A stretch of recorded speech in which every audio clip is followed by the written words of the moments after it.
कहानी की शुरुआत होती है फ्यूचर में, जहां इंसानों की बॉक्सिंग खत्म हो गई थी क्योंकि उनके बदले लोग रोबोट्स को लड़ते देखना ज्यादा पसंद करते थे। हालांकि इन रोबोट्स को भी इंसान ही कंट्रोल करते हैं। चार्ली भी एक जाना माना बॉक्सर हुआ करता था जो अब देश विदेश में जाकर रोबोट बॉक्सिंग में हिस्सा लेता है, लेकिन काफी समय से वो लगातार हार रहा है। एक दिन उसे एक आदमी का कॉल आया जो उससे अपने $30,000 वापस मांग रहा था। उसने न जाने कितने लोगों से पैसे उधार ले रखे थे। आखिरकार चार्ली ने नेटवर्क का बहाना लगाकर कॉल काट दी। तभी मेले में उसे रिकी मिल गया। उसने चार्ली को $3,000 देने का वादा किया अगर उसका मशहूर रोबोट एम्बुश बैल से लड़ेगा। चार्ली ने भी अपने रोबोट की जीत पर $20,000 की शर्त लगा दी। रिकी मान तो गया, लेकिन उसने कहा कि अगर चार्ली हार गया तो उसे कहीं से भी रिकी का कर्ज तो लौटाना पड़ेगा। फिर फाइट शुरू हुई और जनता एम्बुश को देखकर जोश में आ गई।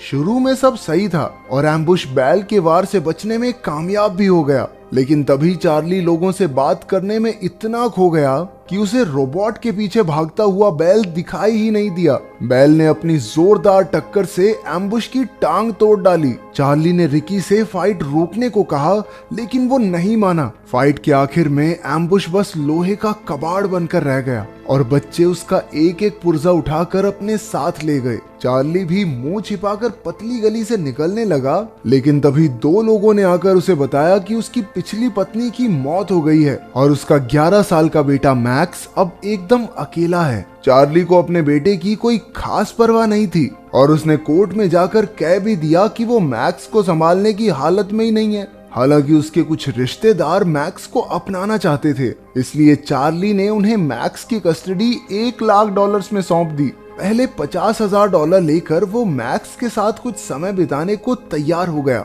उन्हीं पैसों से उसने काले बाजार से नॉइजी बॉय नाम का एक बेहतरीन रोबोट खरीदा। उसमें वॉइस कंट्रोल का फीचर था जिससे वो इंसानों की बातें समझ सकता था। उसे लेकर चार्ली अपने जिम में पहुंचा जहां वो बेली के साथ रहता था। इतना खर्च करने पर बेली उससे बहस करने लगी कि किराए के पैसे तो टाइम पे दिए नहीं जाते, रोबोट खरीदता घूम रहा है। तभी रिश्तेदार मैक्स को उसके पास छोड़ने आ गए। इधर अपना मैक्स भी खतरनाक बच्चा है। उसे इस बात का कोई दुख नहीं था कि उसके बाप ने उसे बेच दिया, पर दुख तो सारा इस बात का था कि थोड़े भी पैसे मैक्स को नहीं मिले। नॉइजी बॉय को देखकर वो तीनों दंग रह गए। चार्ली ने वॉइस कंट्रोल चेक करने की सोची और उसने कुछ कमांड दी, लेकिन रोबोट में कोई हलचल नहीं हुई। चार्ली को लगा लो भाई पैसे गए डब्बे में, फुद्दू बना दिया दुकानदार ने। तभी मैक्स ने अपनी सूझबूझ दिखाई और रोबोट को जापानीज में कमांड दी, क्योंकि वो जापान में बना था। नॉइजी बॉय ने कमांड सुनी और बस अब उसकी सेटिंग बदलने की देर थी।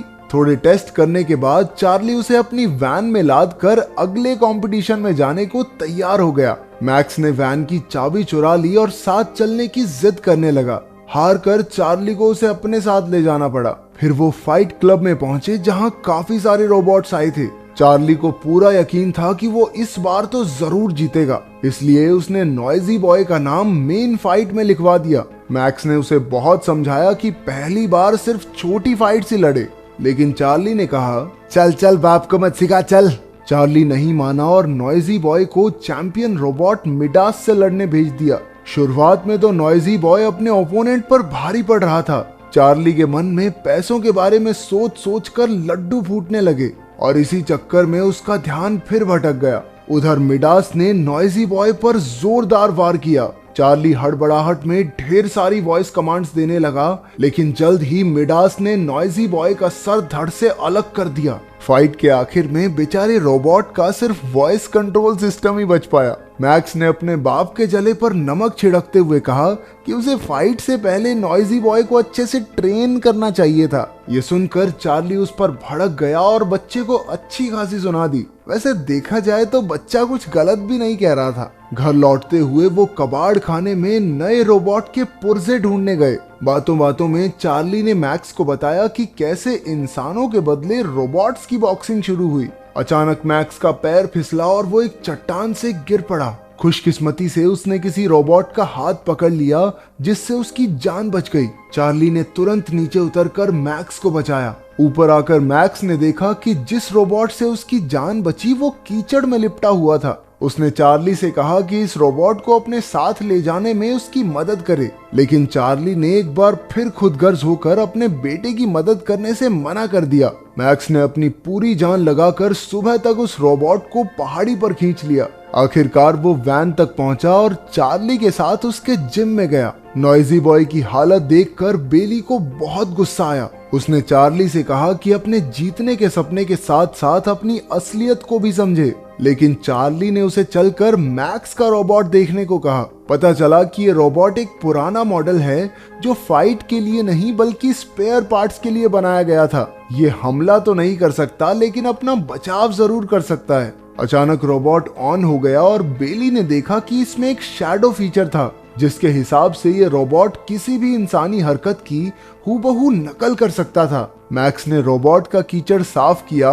और देखा कि इसका नाम एटम है। मैक्स ने इलीगल फाइट में इस रोबोट को लड़ाकर कुछ पैसे कमाने का फैसला किया। रात को सबके सो जाने के बाद उसने जिम में जाकर एटम को ऑन कर दिया। वो दोनों सैर पर निकल गए और उस रात मैक्स ने अपने पहले रोबोट को कंट्रोल करना सीखा। अगली सुबह चार्ली मैक्स को लेकर एटलांटा चला गया, जहां वो किसी के साथ मिलकर नया रोबोट खरीद सके। वो फिन नाम के एक आदमी से मिलने गया और वहीं मैक्स ने दुनिया के सबसे ताकतवर रोबोट ज़्यूस के मालिक को देखा। उसका दावा था कि ज़्यूस किसी भी रोबोट को मिट्टी में मिला सकता है। उधर चार्ली ने फिन से पैसे उधार मांगे, लेकिन उसने साफ इनकार कर दिया। हालांकि वो मैक्स के रोबोट की फाइट कराने को राजी हो गया। अगली सुबह चार्ली ने देखा कि मैक्स एटम के साथ ट्रेनिंग कर रहा था। उसने खुद ही कमांड सेट कर ली थी, जिसे देखकर चार्ली काफी खुश हुआ। मैक्स को एक काबिलियत आखिर अपने पिता से ही मिली थी। फिर दोनों फाइट के लिए चले गए और मैक्स ने सामने वाले लीडर से एक डील कर ली।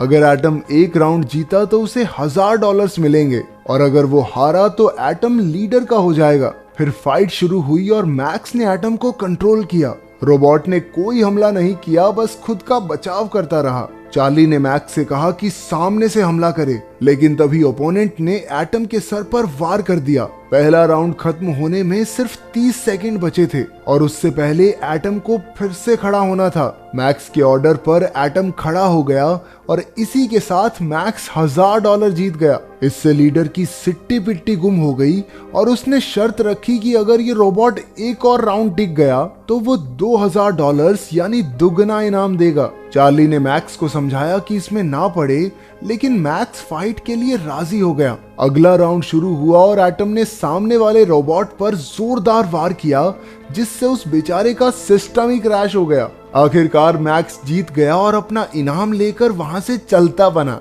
अगले दिन वो एटम को नए कमांड सिखा रहा था। जब वो बोर हो जाता तो एटम को अपने साथ डांस करवाने लगता। जब चार्ली आया तो मैक्स ने उसे बताया कि उसने नॉइजी बॉय का वॉइस कंट्रोल सिस्टम एटम के अंदर फिट कर दिया है। उसने कहा कि शैडो फीचर के जरिए एटम को अपना बॉक्सिंग स्टाइल सिखाए, क्योंकि चार्ली अपने जमाने में बॉक्सिंग चैंपियन था। चार्ली ने मजे लेते हुए कहा कि वो तभी एटम को बॉक्सिंग सिखाएगा अगर मैक्स रिंग में एटम को डांस करवाएगा। मैक्स मान गया और एटम की बॉक्सिंग ट्रेनिंग दिन रात जोरों से चलने लगी। मैक्स हर फाइट की शुरुआत डांस से किया करता और इसी तरह एक एक करके एटम सारी फाइट्स जीतता चला गया। चार्ली और मैक्स भी एक दूसरे के साथ अच्छा समय बिताने लगे। छोटी मोटी फाइट से पैसे कमाकर चार्ली ने कुछ पैसे बेली को किराया भरने के लिए भेज दिए। डांसिंग कार की तरह डांसिंग रोबोट ने भी पूरी जनता का दिल जीत लिया। उसकी तो अखबार में तस्वीरें छपने लगी थी। इसी मशहूरी के कारण चार्ली और मैक्स को रियल स्टील टूर्नामेंट में हिस्सा लेने के लिए बुलाया गया। जब मैक्स एटम को फाइट के लिए तैयार कर रहा था तो एक आदमी ने आकर कहा कि ज़्यूस रोबोट की मालकिन फेरा उनसे मिलना चाहती है। वो ज़्यूस के लिए स्पेयर रोबोट ढूंढ रही थी और उसने एटम को खरीदने के लिए $2 लाख का ऑफर दिया। चार्ली तो उसी वक्त राजी हो गया, लेकिन मैक्स इनकार करके कमरे से बाहर आ गया। चार्ली ने मैक्स को ये डील लेने के लिए बहुत समझाया, लेकिन मैक्स ने कहा कि जरा सोचो, ये औरत एक स्पेयर रोबोट के लिए इतने पैसे देने के लिए क्यों तैयार है। मैक्स को यकीन यकीन था कि उसके रोबोट में कुछ तो खास बात जरूर है, इसलिए उसने एटम को बेचने से साफ मना कर दिया। उधर फाइट देखने आए लोगों के शोर के बीच 2 सर वाला रोबोट ट्विन सिटीज आया। फाइट शुरू होने से पहले एटम ने भी मजेदार डांस दिखाकर लोगों का दिल जीत लिया। फाइट के शुरुआती मिनटों में तो उस 2 मुंह वाले रोबोट ने एटम पर लगातार वार करके उसे हमला करने का मौका ही नहीं दिया। तभी चार्ली का ध्यान ट्विन सिटीज की कमजोरी पर गया। असल में हर पंच से पहले उसका दाहिना कंधा थोड़ा अटकता था। मैक्स ने एटम से वहीं पर हमला करवाया और उसका पूरा दाहिना हिस्सा तोड़कर एटम ने उसके सर पर जोर से सर दे मारा। उस दूसरे रोबोट की इतने में छुट्टी हो गई। एटम की जबरदस्त परफॉर्मेंस देखकर लोग जोर जोर से तालियां पीटने लगे। उधर मैक्स ने भागकर रेफरी से माइक छीन लिया और दुनिया के सबसे ताकतवर रोबोट ज़्यूस को फाइट के लिए चुनौती दे दी। बेसिकली मैक्स पूरी दुनिया को बताना चाहता था, हमारा रोबोट किसी से कम है के? सिस्टम मिला देंगे ज़्यूस का। इसके बाद मैक्स और चार्ली जीत के पैसे लेकर वैन तक पहुंचे। तभी रिकी नाम का एक आदमी अपने पैसे वसूलने आ पहुंचा और चार्ली को गुंडों से पिटवा दिया। अपने बेटे की सुरक्षा के बारे में सोचकर चार्ली ने उसे वापस रिश्तेदारों के पास भेजने का फैसला कर लिया। मैक्स ने रोते हुए अपने पिता को मनाने की बहुत कोशिश की, लेकिन वो उसकी जान खतरे में नहीं डालना चाहता था। चार्ली ने मैक्स के बदले मिलने वाले $50,000 लेने से भी मना कर दिया। अपने बेटे के साथ समय बिताकर अब वो उसे सच्चे दिल से चाहने लगा था। अगली सुबह बेली ने उसे समझाया कि उसे मैक्स को खुद से दूर नहीं करना चाहिए। उसकी बात मानकर चार्ली मैक्स को वापस लेने पहुंचा और एक अच्छा पिता बनने का वादा भी किया। वहीं एटम को देखकर चार्ली ने कहा कि उन्हें ज़्यूस से फाइट भी तो करने चलना है। फेरा ने मैक्स की चुनौती स्वीकार कर ली थी। फाइट के दिन ज़्यूस हवा में उड़ता हुआ रिंग में कूद पड़ा। एटम के आने पर फाइट शुरू हुई। ज़्यूस ने पहले ही वार में एटम को चित कर दिया। सबको लग रहा था कि ज़्यूस की जीत एकदम पक्की है। एटम ने फिर से खड़ा होने की कोशिश की, लेकिन ज़्यूस ने लगातार 15-20 मुक्के दाग दिए। लेकिन अगले राउंड में एटम ने आगे होकर ज़्यूस पर लगातार वार किए। काफी जोर लगाकर एटम ने खुद को खड़ा रखा।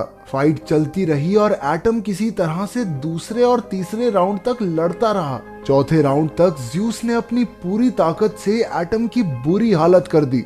एटम का वॉइस कंट्रोल सिस्टम भी टूट गया था, लेकिन फिर भी एटम आखिरी मिनट तक लड़ता रहा। अब उसके जीतने की कोई संभावना नजर नहीं आ रही थी। लेकिन मैक्स ने चार्ली से कहा कि शैडो फीचर से बॉक्सिंग करके एटम को कंट्रोल करे। चार्ली ने एटम को जोश से भरी स्पीच दी, जबकि वो कुछ सुन ही नहीं सकता था। तभी आखिरी राउंड शुरू हुआ।